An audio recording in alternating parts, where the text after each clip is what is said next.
Esse aqui é um pouco subversivo, porque o Paintment não ganhou o melhor jogo, o jogo com a melhor arte em 2022 no voto popular, mas ele chegou muito perto, cara. Eu tava comentando com o Vitor aqui como é chocante isso, porque o jogo para qual ele perdeu é um jogo que basicamente todo mundo ou jogou ou pelo menos assistiu em live, porque a gente jogou inteiro o Elden Ring, né? Então eu trouxe o Vitor aqui pra falar um pouquinho do porquê que esse jogo é... Obviamente, em quesito artístico, que acho que é o aspecto mais chamativo dele visualmente, né? Mas em outros quesitos também, por que esse jogo surpreendeu tanto e por que, na minha opinião, é legal que a Microsoft agora tá começando a focar nesses jogos menores. Vitor, o que o Paintment traz de diferente? Cara, inclusive, muito obrigado por participar, mano. Não, tranquilo. Cara, pra mim, o maior desmerecido de 2022, porque ele chegou muito no fim do ano. Se fizesse uma categoria de esnobados de jogos do ano, TGA e tal, cara, Pentiment pra mim é o jogo, é claramente o jogo que ficaria nessa lista, porque foi super bem elogiado, foi super bem avaliado, quem jogou curte, e ele é um jogo tão absurdamente profundo, e acho que o que torna ele tão vislumbrado, eu acho que é justamente o fato dele ser meio que um projeto de paixão do Josh Sawyer, de ele ter uma identidade visual, falando justamente da arte, tão diferente. Tudo bem que agora vai sair um jogo igualzinho, não igualzinho, mas na mesma vibe, né, que vai sair o Inculinati, né, mas é outra vibe, é outra coisa. Esse é um jogo que é bem mais narrativamente profundo, mas que ainda utiliza esse estilo artístico diferente, de iluminura, de de livros, né? De livros medievais, de ilustrações medievais. Luminura que chama. Pode crer. Iluminura, isso. Uhum. E eu tava até lendo agora há pouco, eu tava lendo uma entrevista com a Hannah Kennedy, que é a diretora de arte, e ela falou que não é, assim, as Iluminuras, assim, reais mesmo, só tem um ou outro personagem que são os personagens mais velhos. E aí eles se encaixam na vibe da Iluminura. Os outros são, tipo, trabalho de madeiragem, essas coisas. Mas ainda assim, é uma estética que quando você olha e fala, essa é aqueles desenhos de livros medievais, de pinturas medievais, que eram comuns no século XV, século XVI, né, que é onde se passa a história. Uhum. E, assim, por que que é justificável isso dentro do jogo? Assim, ele se apropria dessa estética pra fins Sim. além de simplesmente, vamos chamar a atenção da galera por ser diferente? Sim, porque é uma história de um artista e comenta sobre a arte. Não é só sobre a arte, é um jogo que fala de muitas coisas, fala sobre a relação entre a religião, as mudanças religiosas, né? Porque foi nessa época que estava rolando as primeiras escritas do Martinho Lutero sobre questionamentos sobre as indulgências e tal. Então tem sobre isso, tem as revoltas campesinas que rolaram no meio do século XVI, lá no Sacro Império Britânico, Sacro Império Germano, Sacro Império Romano Germânico. Era uma bagunça mesmo, não tem problema Não, vocês confundir não, com a mas também, especificamente, porque você está controlando um artista minha. que acaba se metendo numa. Tudo bem que ele se mexe numa parada que não tem nada a ver com a vida dele, que é vários mistérios de assassinato. Mas ele é um artista, ele faz essas pinturas, ele é um dos. Ele quer ser um artista profissional, quer ser um grão-mestre e tal, quando você começa a história e vai evoluindo isso. Então, é meio que a sua perspectiva reflete a do Andrés. E você vê que ele é meio que um mundo enxergado por ele. Eu não sei se você jogou um pouquinho, né? O Você comecinho chegou a ver só. o negócio da tipografia, da caligrafia? Sim, sim, sim. Então, quando ele percebe que a pessoa tem uma vibe diferente do que ele esperava, a caligrafia da pessoa muda. Tipo, você está vendo o mundo pelos olhos de um artista daquela época. Eu acho que essa é algo que justifica. E eu até tava vendo, de novo, essa entrevista com a Hannah Kennedy, é uma coisa que não surgiu imediatamente. O Josh Sawyer não tinha uma ideia, ele queria fazer um jogo sobre isso, ele é formado em história, ele curte essa vibe, esse período histórico em específico, mas ele não tinha uma identidade visual definida quando eles começaram a fazer esse projeto.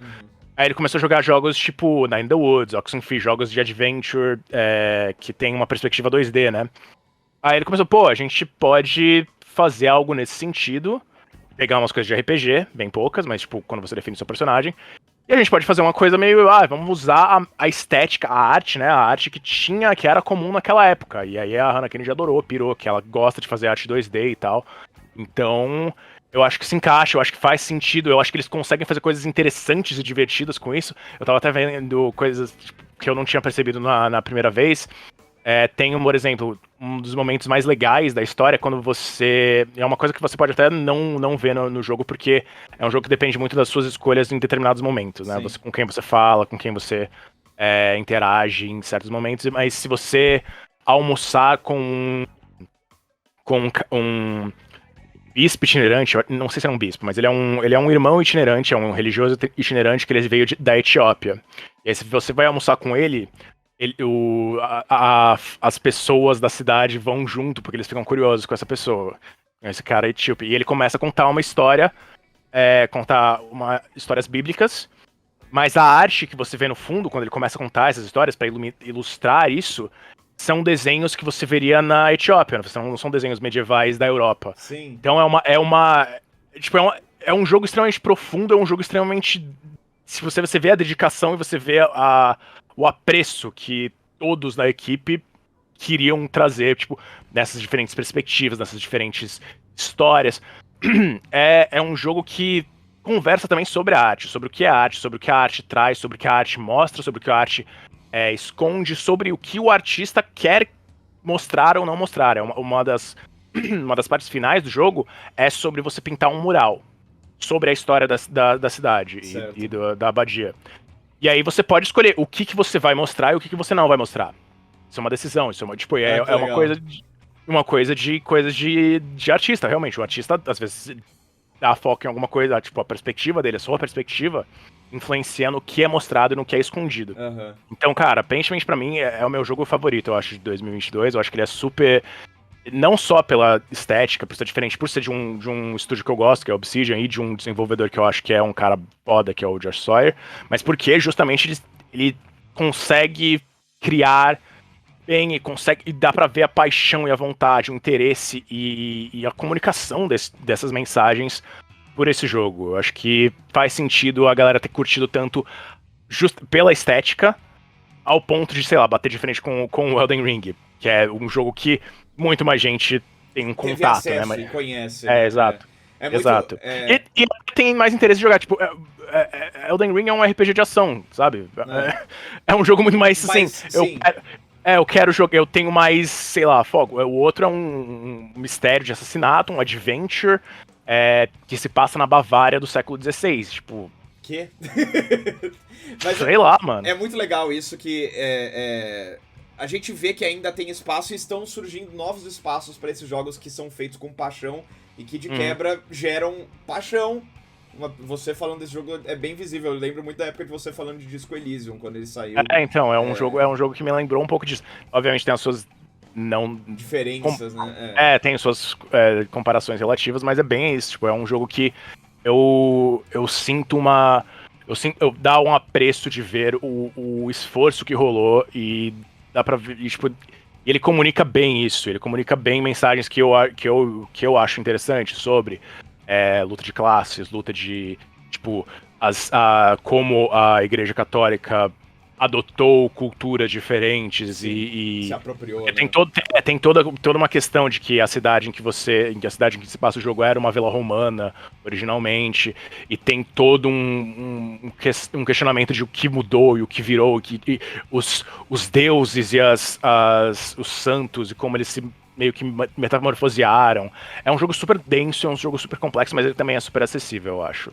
E eu pessoalmente, eu sempre converso muito com a galera do chat sobre o Game Pass e tudo mais, e é óbvio que, tipo, é maravilhoso e, tipo, o acesso que ele garante a muita gente a jogos que em outros momentos eles não jogariam e tudo mais. Mas eu costumo sempre falar um pouco das coisas, das possíveis consequências negativas, da coisa da desvalorização do jogo, sucateamento de certos gêneros e meio que a ideia de que você tá transformando tudo numa commodity, não num produto em si e tudo mais.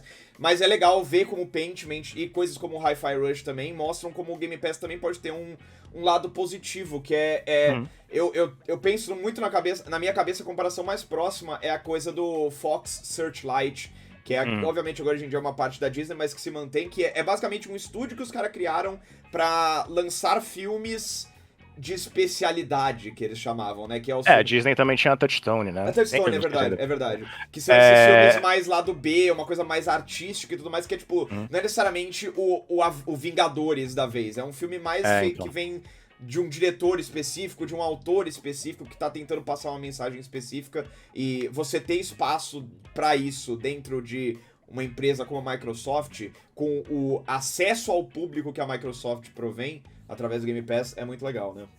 Então, eu acho que, especialmente nessa primeira fase, nesse primeiro momento de Game Pass, que os estúdios estão, eu diria, com mais liberdade, porque o catálogo do Game Pass, o catálogo fixo, né, o catálogo de jogos que não vão sair, ele precisa crescer.